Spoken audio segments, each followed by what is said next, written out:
어제 오늘 눈이 많이 와서 걱정을 했는데 오늘 아침이 되어서 하나님의 숨결이 대지를 녹여 주셔서 우리가 교회 나올 때에 큰 어려움이 없도록 불편함이 없도록 해주신 하나님께 찬송과 감사와 영광을 올려드립니다.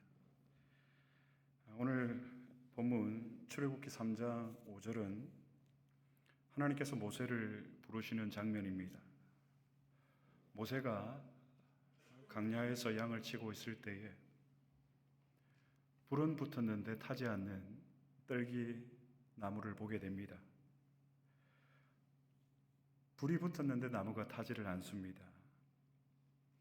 하나님은 모세를 이런 이상한 광경을 통해서 찾아오셨습니다.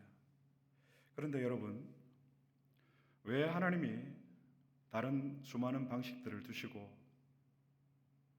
불이 붙었지만 불타지 않는 떨기나무 앞으로 모세를 세우시는 이런 이상한 광경을 통해서 모세를 부르셨을까요? 이 질문을 풀기 위해서는 먼저 우리가 성경에 나타난 불의 기원과 의미를 살펴볼 필요가 있습니다. 성경에서 불은 언제나 하나님의 임재를 상징합니다. 하나님의 임재란 하나님이 나의 가까이에 계시는 것입니다. 우리가 예배할 때에, 우리가 찬송할 때에, 제가 또한 설교할 때에 하나님의 임재를 구하는 것은 하나님 이 자리에 나와 함께 계셔 주십시오. 이것이 하나님의 임재입니다. 하나님이 내 곁에서 나를 보시고 나를 아시고 나를 돕고 계시는 것이 하나님의 임재라는 말의 의미입니다. 우리가 예배 중에 마음이 뜨거워질 때가 있습니다. 우리가 예배를 드리다가 위로를 받는 때도 있습니다. 하나님의 임재 때문입니다. 말씀을 듣는데 마음을 찔릴 때가 있습니다. 마음이 찔림을 받을 때가 있습니다. 내가 이렇게 살아서는 안 되겠구나. 하나님 임재의 은혜입니다. 찬양을 드리는데 눈물이 나거나 마음이 간절해질 때가 있습니다. 하나님을 그냥 이유 없이 뜨겁게 찬양하고 싶을 때가 있습니다. 하나님의 임재입니다. 기도 중에 나의 지금 상황과 환경은 절망인데 평안이 밀려올 때가 있습니다. 하나님의 임재의 결과입니다. 성경에서 불이 상징하는 바입니다. 하나님의 임재입니다. 성경에서 처음 불이 등장하는 장면은 창세기 3장에 나옵니다. 아담과 하와가 하나님 앞에서 불순종으로 동산에서 쫓겨난 후에 하나님께서는 불칼이라고도 하고 하염검이라고도 하는데 이것을 에덴 동산에 두셨습니다. 죄를 지은 타락한 인간이 생명나무에 접근하지 못하도록 하신 하나님의 조치입니다. 불칼을 두어서 에덴 동산을 지키게 하셨습니다. 이 불칼은 죄를 차단하시고 죄를 용납하지 아니하시는 하나님의 거룩함을 상징합니다. 두 번째 불은 창세기 15장에 하나님과 아브라함이 횃불 언약을 맺으실 때에 또 불이 등장을 합니다. 하나님은 타는 횃불로 쪼개어진 그 언약의 제단의 제물 사이로 15장에 보면, 창세기 15장에 보면 횃불이 지나갑니다. 하나님의 임재입니다. 그리고 출애굽기 13장에 보면 하나님께서 이스라엘 백성들을 낮에는 구름 기둥과 밤에는 불 기둥으로 앞서 가셨습니다. 이 불 기둥 하나님의 임재를 상징합니다.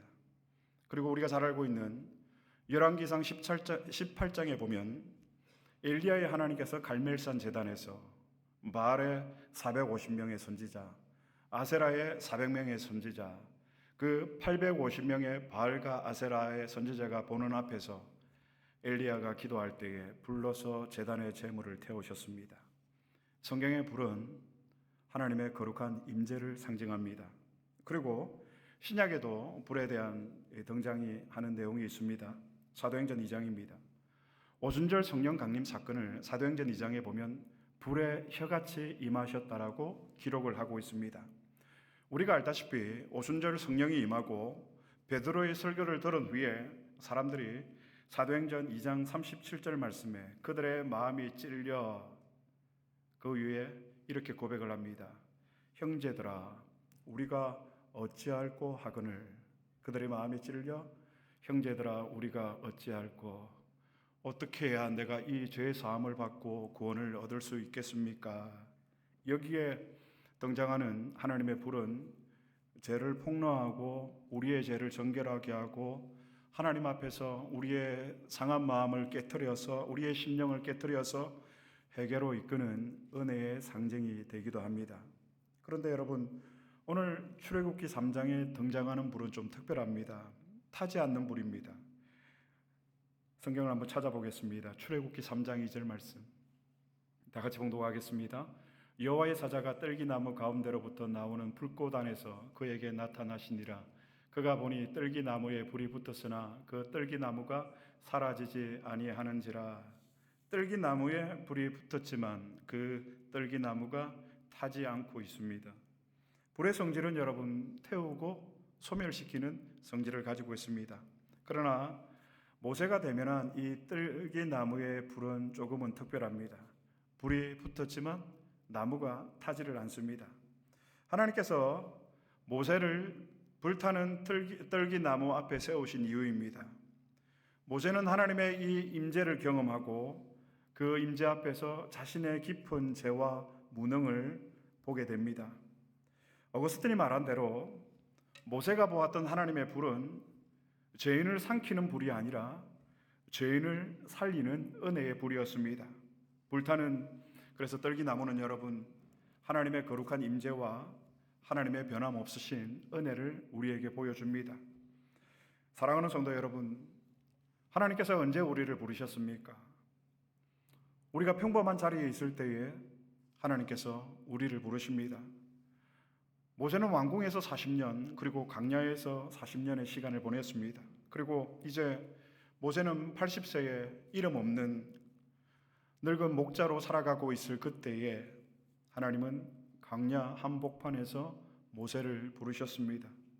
하나님이 모세를 부르셨을 때는 여러분 모세가 나일강에 버려져서 애굽의 왕궁에 있었던 그 40년의 왕궁의 시절이 아니라 평범하게 광야에 있을 때 하나님께서 모세를 부르셨다는 말입니다. 그날도 모세는 여러분 평범한 그의 일상 속에서 양을 치고 있을 때 하나님의 불이 모세에게 임했습니다.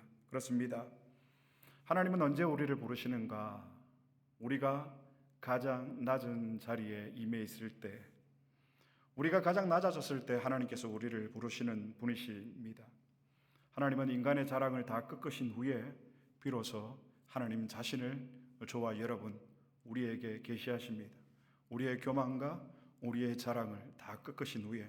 그러므로 여러분 우리는 하나님이 서시는 사람이 준비된 사람이라고 얘기를 합니다. 물론 하나님이 준비된 사람도 서신다고 저는 믿습니다. 그러나 하나님이 서시는 사람은 준비된 사람이 아니라 언제나 성령의 불에 나의 죄가 폭로되고 나의 죄가 다 타버린 마음이 비워진 깨끗한 심령을 가진 사람을 하나님은 찾고 하나님은 부르십니다. 그러므로 모세에게 광야는 여러분 버려진 장소가 아니라 하나님이 그를 부르시는 장소였고 하나님의 구원의 역사를 새 일을 시작하는 바로 그 자리가 광야의 시간의 장소였습니다. 왕궁에서의 40년 그리고 광야에서의 40년 그리고 이제 불꽃 타는 떨기나무 앞에 선 모세의 각오는 여러분 두려움과 담대함으로 섞여 있었습니다. 왕궁에서의 40년이 그를 얼마나 담대하게 했습니까? 또 광야에서의 40년이 그로 하여금 얼마나 두려움을 가진 생활들을 하게 했겠습니까? 지금 모세는 담대함과 두려움으로 섞여 있었습니다. 그러나 하나님의 불 앞에서 자신의 삶의 주도권을 하나님께 내어드리는 순간 모세는 전혀 새로운 사람이 되었습니다. 주님을 대면하고 난 이후에 모세가 얼마나 담대했는지는 성경에 기록이 되어 있습니다. 과거의 모세는 하나님이 그를 지명하여 불렀을 때 하나님 나는 말을 잘하지 못합니다. 누구의 귀에 출애굽기 4장 15절에 보면 하나님 보낼 만한 자를 보내십시오. 저는 아닙니다. 라고 꽁무니를 뺐던 사람이었습니다. 그들이 나의 말을 듣지 아니할 것입니다. 이스라엘 백성들이 내 말을 무시하고 나를 따르지 아니할 것입니다. 그렇게 절망 가운데 열등감 속에서 살았던 사람이 바로 모세였습니다. 그랬던 모세가 이제 전혀 다른 차원의 지도자가 됩니다. 무엇 때문입니까? 삶의 주도권을 하나님께 내어드린 결과였습니다. 모세가 떨기나무 앞에 섰을 때 하나님께서 이렇게 말씀하십니다. 오늘 본문의 말씀 다시 한번 찾아보겠습니다. 출애굽기 3장 5절 말씀 다 같이 봉독하겠습니다. 하나님이 이르시되 이리로 가까이 오지 말라. 네가 선 곳은 거룩한 땅이니 네 발에서 신을 벗으라. 네 발에서 신을 벗으라. 신을 벗는다라는 것은 어떤 의미일까요?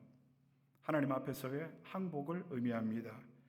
내 발에서 신을 벗으라는 말씀은 우리의 일상을 멈추고 하나님 앞에 무릎을 꿇으라는 주님의 부르심이요 주님의 명령입니다. 하나님이 모세에게 말씀하셨습니다. 내 발에서 신을 벗어라. 신발을 벗는다는 것은 나의 계획을 내려놓는 것입니다. 신발을 벗는 행위는 내 삶의 주도권을 내가 가지고 있는 것이 아니라 하나님께 전적으로 내어드리는 것입니다. 이 신발을 벗는 행위는 하나님의 임재 앞에서 무릎을 꿇는 것입니다. 나의 전 존재가 하나님 앞에 항복하는 것입니다. 하나님, 그래도 내가 배울 만큼 배웠고 가질 만큼 가졌으니까 내가 지적으로 내가 경제적으로는 해결할 수 있는 부분이 있습니다. 그 외의 부분은 내가 하나님께 맡기겠습니다가 아니라 내 삶의 모든 존재의 모든 영역을 하나님 앞에 모세는 맡겼습니다. 내 발에서 신을 벗어라. 주님이 모세에게 명령하셨습니다. 하나님의 구원은 언제나 여러분 이렇게 볼 때에 인간의 항복을 얻은 후에 하나님께서 구원의 역사를 새롭게 이루어 가십니다. 왜 그럴까요? 우리가 항복하지 않은 상태에서도 하나님은 전능하시기 때문에 얼마든지 구원의 역사를 이루어 가실 수가 있는데 왜 우리의 온전한 항복을 받으신 후에 하나님께서 이 위대한 구원의 역사를 이루어 가실까? 여러분, 답은 간단합니다. 하나님은 겸손한 자에게만 은혜를 베푸시는 하나님이시기 때문입니다. 우리가 하나님 앞에서 낮아지고 우리가 하나님 앞에서 겸손해져야 하는 이유입니다. 성경의 은혜의 대상은 분명합니다. 여러분, 저는 정말 하나님의 간절한 은혜를 사모합니다. 오늘도 찬양 중에 예배를 한 주 준비하면서 그 은혜를 정말 많이 사모했습니다. 그런데 하나님께서 누구에게 은혜를 주실까요? 하나님은 교만한 자는 대적하시고 겸손한 자들에게는 무한하신 은혜를 베푸시는 사랑의 하나님, 긍휼이 많으신 하나님이십니다. 그래서 우리의 마음이 낮아져야 우리가 하나님의 은혜를 받고 하나님의 은혜를 받아야 하나님의 말씀이 우리에게 들릴 수가 있습니다. 하나님의 말씀이 들리지 않는 이유는 우리가 행여 하나님 앞에서 목이 교만해서 그렇지 않은지 우리 자신들을 돌아보아야 할 것입니다. 하나님은 우리가 이 하나님의 구원을 정말 우리의 전 인격으로 내 존 전제로 받아들일 때까지 끝까지 하나님은 항복을 요구하십니다. 내 발에서 신을 벗어라. 내 발에서 신을 벗어라. 하나님께서 명령하시는 이유입니다. 모세에게만 그렇게 명령하셨을까요? 아닙니다. 오늘 저와 여러분에게도 하나님은 동일하게 명령하십니다. 내 발에서 신을 벗어라. 이것을 우리의 삶에 적용하면 우리가 어떻게 적용을 할 수 있을까? 예배는 여러분 나의 신을 벗는 시간입니다. 예배는 죄인된 인간이 하나님 앞에 서는 시간입니다. 그러므로 나의 계획과 나의 생각과 나의 권리를 내려놓고 신을 벗는 마음으로 서는 것이 바로 예배입니다. 여러분, 세상이 가장 두려워하는 것이 무엇일까요? 여러분들이 가장 두려워하는 것은 무엇입니까? 세상이 가장 두려워하는 것이 있습니다. 바로 하나님을 예배하는 것입니다. 예배를 세상은 가장 두려워합니다. 그래서 교회를 핍박하고 성도들을 박해하는 이유가 여기에 있습니다. 하나님을 예배하지 못하도록.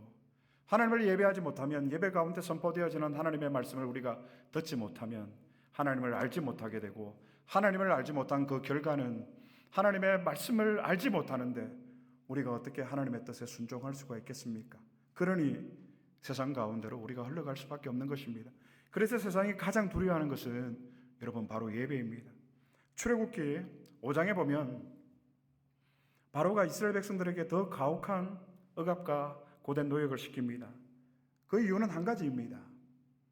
바로는 하나님을 예배하는 것을 두려워했기 때문에 세상의 권세는 여러분 하나님을 예배하는 자들을 가장 두려워합니다. 바로의 억압은 하나님께 드려지는 예배를 막기 위한 박해였다는 말입니다.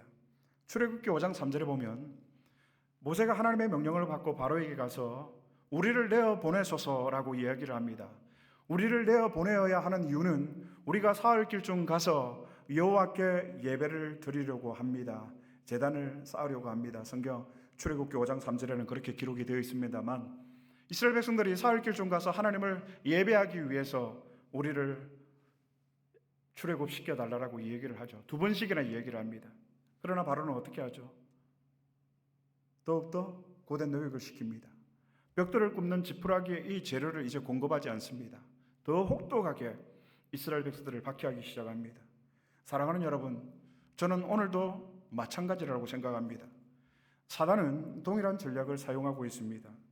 사단은 지금도 우리의 예배를 막아서 우리가 하나님을 알지 못하게 하는 그 전략을 사용하고 있다는 것입니다. 하나님의 임재를 누리지 못하도록 우리를 묶어두고 있다는 것입니다. 예배를 흐리게 하고 집중하지 못하게 예배를 분산시키고 다른 일로 마음을 빼앗고 하나님을 바라보지 못하게 하는 이 일들을 통해서 우리로 하여금 하나님 앞에 온전한 예배자가 되지 못하게 하는 전략을 사용하고 있다는 것입니다. 사랑하는 여러분, 여러분들은 얼마나 예배를 사모하십니까? 얼마나 예배에 여러분들의 모든 것을 걸고 계십니까? 생명을 걸어야 할 이 예배가 형식적인 예배로 전락해 가고 있는 것을 볼 때 저는 너무 괴롭습니다. 그러므로 여러분, 우리의 예배가 무너지는 순간, 우리의 건강과 우리의 경제가 무너지는 순간이 아니라 우리의 예배가 무너지는 순간 우리는 영적 애굽의 종이 되고 만다라는 사실입니다. 그러므로 여러분, 하나님께서 우리에게 허락하신 예배를 지키는 것이 곧 우리의 출애굽의 시작입니다. 왜 예배를 지키는 것이 우리의 출애굽의 시작일까요? 출애굽의 목적이 무엇이라고 했죠? 예배에 있었기 때문에. 우리가 사흘 길 중 가서 여호와께 예배 드리기를 원합니다. 우리를 보내주십시오. 안 된다, 절대 안 된다 라고 바로는 이스라엘 백성들에게 더 강한 박해를 합니다. 그러므로 여러분, 우리의 예배가 회복되면 나의 옛 자아와 옛 사람의 통치에서 우리가 벗어날 수가 있습니다. 예수의 생명의 통치를 받는 이 출애굽의 시작이 된다는 것입니다. 언제예요, 여러분? 예배가 회복되면 바로가 가장 두려워한 것은 이것입니다. 이스라엘이 예배드리는 것이고 예배는 하나님을 아는 것이고 그렇게 예배를 통해서 하나님을 알아가고 하나님께 대해 순종하는 것을 바로는 가장 두려워했다는 것입니다. 세상도 마찬가지입니다. 우리가 하나님을 예배하고 하나님을 알아가고 그 하나님께 순종하는 것을 세상은 원치 않습니다. 사단은 지금도 방해하고 있을 것입니다. 우리의 예배가 어떻게 해야 될까요? 우리가 11시 반으로 예배 시간을 조정하기 전에 저는 항상 9시에 와서 예배를 드렸어요. 목사이기 때문에 빨리 가서 교인들의 본이 되어야 되겠다. 절대 그런 마음 아닙니다. 1시간, 2시간 예배를 위해서 간절히 기도하는 거예요. 저의 마음이었어요. 우리의 예배가 무너지면 여러분, 우리의 모든 것은 무너집니다. 사단은 지금도 우리의 예배를 방해합니다. 우리를 무너뜨리려고, 우리를 더욱더 바쁘게 하고 더 노동을 시키고 시간을 빼앗고 짐을 더 우리에게 지울 수가 있다는 말입니다. 그러나 여러분, 우리가 예배를 회복하면 이스라엘이 애굽의 통치에서 벗어난다는 사실을 바로도 알았고 사탄도 알고 있습니다. 그래서 어떻게든 우리가 이 예배에 있어서 실패자가 되도록 사단은 지금도 여전히 동일한 전략으로 우리를 상대하고 있다고 저는 생각이 됩니다. 우리가 영적인 눈으로 이것을 분별해야 됩니다. 우리가 이 예배를 통해서 우리가 하나님을 알고 우리가 하나님에 대한 임재에 대한 이 놀라운 은혜의 회복이 없으면 여러분, 우리가 어떻게 세상을 살아갈 수가 있겠습니까? 6일 동안 무엇으로서 여러분 살아가시다가 오늘 이 시간에 나오는지 저는 모르겠습니다만은 여러분, 이 예배가 그냥 형식적으로 드려지는 예배가 아니라 우리가 살을 걸고 우리의 모든 것을 걸고 하나님 앞에 지켜내야 될 예배가 되는 것은 이 예배를 통해서 하나님의 임재를 경험하기 때문에 하나님이 나를 보시고 나를 아시고 나를 다 듣고 계시기 때문에 내가 이제 바로에게 행하는 일을 네가 보리라. 하나님의 임재 가운데 우리 마음 가운데 이런 감동이나 말씀이 없으면 여러분, 우리는 살아갈 수가 없습니다. 우리의 육신은 고단하고 우리의 여러분, 우리 모두가 고통 가운데 살아가고 있지 않습니까? 우리에게 유일한 위로가 무엇입니까? 하나님의 임재, 하나님의 은혜, 이것을 통해서, 예배를 통해서 우리는 회복해야 된다는 말입니다. 신을 벗은 모세에게 하나님께서 이렇게 약속하십니다. 출애굽기 3장 12절 말씀 다 같이 봉독하겠습니다. 하나님이 이르시되 내가 반드시 너와 함께 있으리라. 네가 그 백성을 애굽에서 인도하여 낸 후에 너희가 이 산에서 하나님을 섬기리니 이것이 내가 너를 보낸 증거니라. 이것이 내가 너를 불렀고 이것이 내가 너를 보낸 증거다. 내 신을 벗으라. 그 앞에 불타는 떨기나무 앞에서 하나님의 임재를 경험하게 하고 하나님의 임재 앞에서 두려움으로 내 신을 벗으라 명령하시고 신을 벗은 그에게 오늘 주님이 약속하시는 말씀입니다. 내가 반드시 너와 함께 하리라. 내가 반드시 너와 함께 있으리라. 신을 벗은 모세에게 주신 주님의 약속입니다. 내가 반드시. 그러므로 여러분, 우리의 사명, 우리의 소명의 기초는 내게 있는 능력이 아니라 하나님이 반드시 나와 함께 동행하신다라는 약속에 있습니다. 여러분들은 하나님과 동행하고 계십니까? 내가 반드시 너와 함께 하겠다라는 그 약속의 말씀을 붙들고 살아가시느냐 말입니다. 하나님이 쓰시는 사람요, 유명한 사람, 유능한 사람 아닙니다. 백그라운드가 좋은 사람이요 아닙니다. 하나님께서 쓰시는, 사용하시는 사람은 하나님이 함께 하시는 사람입니다. 저는 내가 반드시 너와 함께 있으리라, 이 말씀이 저에게 한 주 얼마나 힘이 되고 얼마나 위로가 되었는지 모릅니다. 하나님의 임재 가운데 오늘도 찬양하며 기도하며 이 자리에 서서 하나님의 임재 가운데 말씀을 전하기를 하나님 앞에 간절히 기도했습니다. 그리고 나의 남은 생애가 내가 반드시 너와 함께 있으리라는 그 주님의 약속의 성취가 이루어지는 통로가 되어지기를 하나님 앞에 간절히 구하고 있습니다. 여러분은 하나님과 함께 하십니까? 모세 앞에 임한 이 불은 모세를 태우는, 모세를 사라지게 하는, 모세를 삼키는 불이 아니었고 모세를 다시 살리는 하나님의 은혜의 불이었습니다. 우리 앞에 놓여 있는 이 불은 어떤 불입니까? 하나님의 임재를 우리가 회복하고 하나님의 은혜를 회복하고 우리가 정말 전적으로 타락한 비참한 가운데서 살아갈 수밖에 없는 우리의 깊은 죄와 무능을 하나님 앞에 깨닫고 당신이 아니시면 나는 한순간도 살아갈 수 없습니다.